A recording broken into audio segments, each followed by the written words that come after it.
অসমৰ নিৰ্বাচনকালীন পৰিস্থিতি সহমত প্ৰকাশ কৰা ভালেমান নাগৰিক সংগঠনক একত্ৰিত কৰি অসম নাগৰিক সন্মিলনৰ জন্ম দিয়া হৈছিল।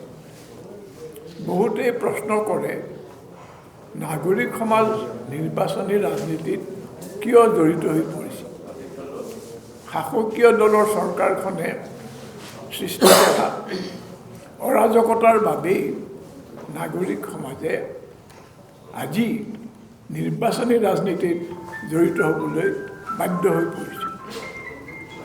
এই চৰকাৰখনে কাৰো কথা নুশুনে, তেওঁলোকে নিজৰ খেয়াল খুচি মতে যি মন যায় তাকে কৰে। বিশেষকৈ মুখ্যমন্ত্ৰীজনে নিজৰ মইমতালিৰে ৰাজ্যখনত এক অদ্ভুত পৰিস্থিতিৰ সৃষ্টি কৰিছে।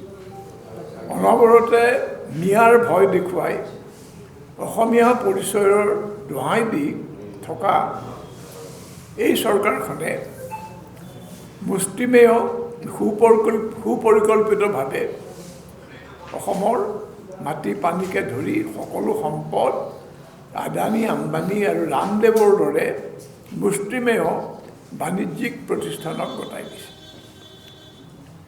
তেওঁলোকে এতিয়া অসমৰ হাজাৰ হাজাৰ বিঘা কৃষিভূমি আৰু বনভূমিৰ গৰাকী। আনকি ঠিকা ঠিকুলি আৰু সৰু সুৰা ব্যৱসায় বাণিজ্য এতিয়া বিজেপি RSSৰ সমৰ্থিত উত্তৰ ভাৰতীয় আৰু গুজৰাটী লবিৰ হাতত। চাৰিওপিনে কেৱল তেওঁলোকৰ লবি, তেওঁলোকৰ চিণ্ডিকেট।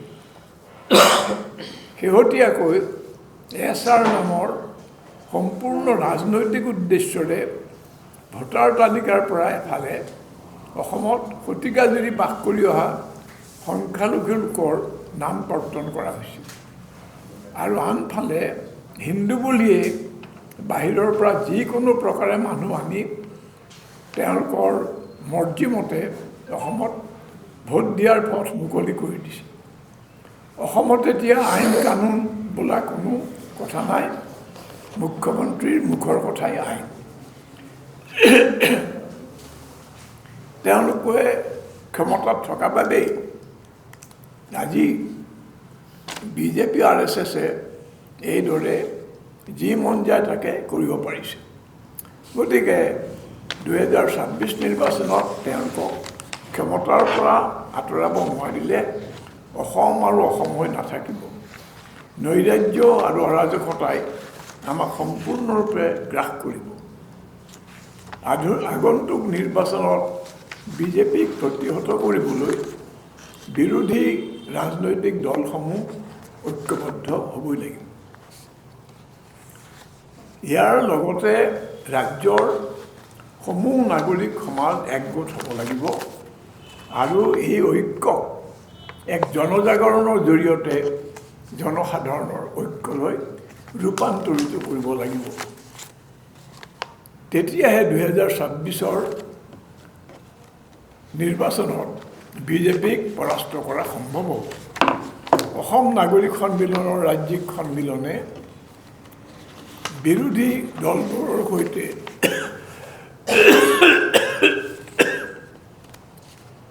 অসম নাগৰিক সন্মিলনৰ ৰাজ্যিক সন্মিলনে বিৰোধী দলবোৰৰ সৈতে আলোচনা কৰি তেওঁলোকক ঐক্যবদ্ধ কৰাৰ বাবে এটি 6জনীয়া কমিটি গঠন কৰি দিছিল। যোৱা 6 মাহে এই কমিটিখনৰ তৰফৰ পৰা বিৰোধী ঐক্যৰ বাবে আমি অহোপুৰুষাৰ্থ কৰি আহিছিলোঁ। সুখৰ কথা যে শেহতীয়াকৈ বিৰোধী দলসমূহে 2026ৰ নিৰ্বাচনত ঐক্যবদ্ধভাৱে প্ৰতিদ্বন্দ্বিতা কৰাৰ সিদ্ধান্ত লৈছে, যিটোৱে জনসাধাৰণৰ মাজত যথেষ্ট উৎসাহ আৰু আশা সঞ্চাৰ কৰিছে।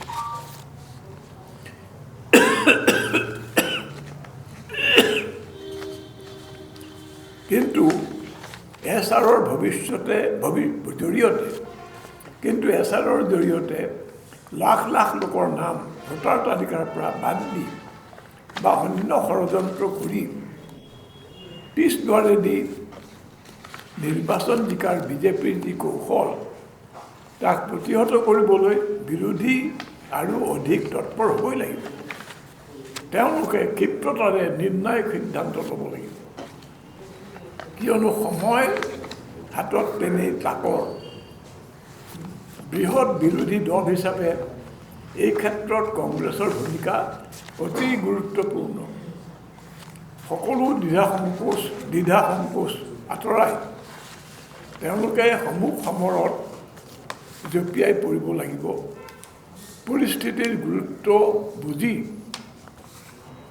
অসমৰ নিৰ্বাচনত কংগ্ৰেছৰ কেন্দ্ৰীয় নেতৃত্ব যাতে অধিক সক্ৰিয় হয় তাৰ বাবে ইতিমধ্যে আমি লোকসভাৰ বিৰোধী দলপতি শ্ৰী ৰাহুল গান্ধী আৰু সৰ্বভাৰতীয় নেত্ৰী শ্ৰীমতী প্ৰিয়ংকা গান্ধীলৈ এখন যুটীয়া পত্ৰ প্ৰেৰণ কৰিছোঁ।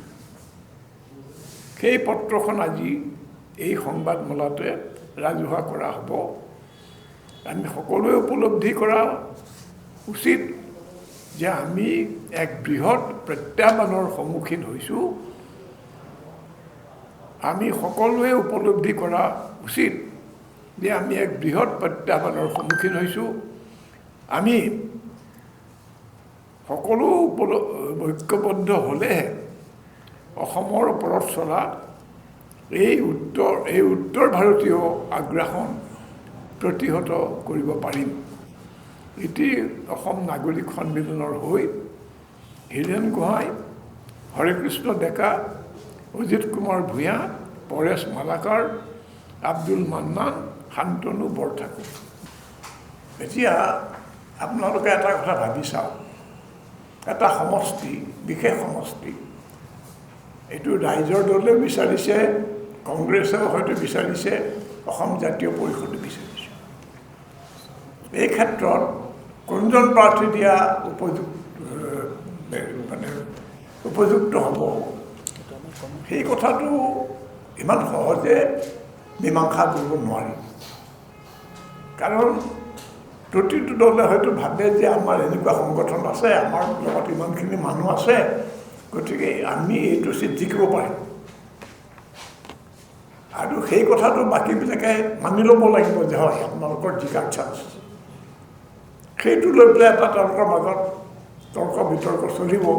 আমিতো তাত সোমাই একো কৰিব নোৱাৰোঁ। গ্ৰাউণ্ড চিটুৱেশ্যন তেওঁলোকে জানে, আমি নাজানো। কিন্তু ইয়াতে আমি কথা এটা ক'ব খোজোঁ যে বহুত দেৰি হৈ গৈছে। বহুত দেৰি হৈ গৈছে, আৰু এই ইমান দেৰি হৈ গ'লে মানুহৰ মানে বিৰক্তি লাগিব। দ্বিতীয় কথা, আৰু ধৰক এনেকুৱা কিছুমান মানে অবাঞ্ছিত কথা হ'ব পাৰে যে সেই সুযোগতে কোনোবা বেলেগ মানুহৰটো জয়ী হৈ যাব, যদিও তাত বিৰোধী দলৰ মানুহ জিকাৰ আশা আছে। এওঁলোকে এইবোৰ তৰ্ক বিতৰ্ক এইবিলাক চলাই থাকোঁতে ইতিমধ্যে বাকীবিলাকে তলে তলে সংগঠন কৰিব, আৰু এওঁলোকে যদি একেলগে খেলে তেতিয়াহ'লে ভোট বিভাজন হ'ব, ভোট বিভাজন আৰু দুৰ্বলতা বাঢ়িব। এনেকুৱা বহুত কথা আছে। এইবোৰ কথা আমি বুজি পাইছোঁ, তেওঁলোকে যে বুজা নাই সেইটো নহয়। গতিকে জটিলতা বাঢ়িছে, কিন্তু আমি কৈছোঁ যে আৰু সময় নাই। এই কথাটো কংগ্ৰেছে বুজা উচিত, ৰাইজৰ দলে বুজা উচিত, অসম জাতীয় সকলো বুজা উচিত। এই কথা তেওঁলোকে যদি বুজি নাপায় তেনেহ'লে মই মানে বয়সস্থ মানুহৰ কাৰণে ক'বলৈ সাহস কৰিছোঁ, ধৃষ্টতা কৰিছোঁ, তেওঁলোকে কি ৰাজনীতি কৰি আছে। আজি ৰাষ্ট্ৰৰ কাৰণে ভয়ংকৰ সংকট, অসমীয়া জাতিৰ কাৰণে সংকট, অসমৰ সংস্কৃতিৰ কাৰণে সংকট, অসমৰ অৰ্থনীতিৰ কাৰণে সংকট। এইখিনি সময়ত অসমৰ ৰাজ্যিক বিধানসভাৰ প্ৰতিদ্বন্দ্বিতা কৰিবলৈ গৈ, আসনৰ প্ৰতিদ্বন্দ্বিতা কৰিবলৈ গৈ তেওঁলোকে যদি এইবোৰ কামতে একেবাৰে ব্যস্ত হৈ থাকে, কেনেকৈ হ'ব? জটিলতা আমি বুজি পাওঁ, জটিলতা আছে, কিন্তু অনন্তকাল ধৰি চলি থাকিব নোৱাৰে। আৰু নিৰ্বাচন সন্মুখত আহি পালেই এইবোৰ তৰ্ক বিতৰ্ক কৰি থাকোঁতে তেওঁলোকৰ প্ৰতিপক্ষই বল বৃদ্ধি কৰিব, তেওঁলোকে উৎসাহ পাব। এইটো আমি ৰাইজক আপোনালোকৰ যোগেদি জনাব।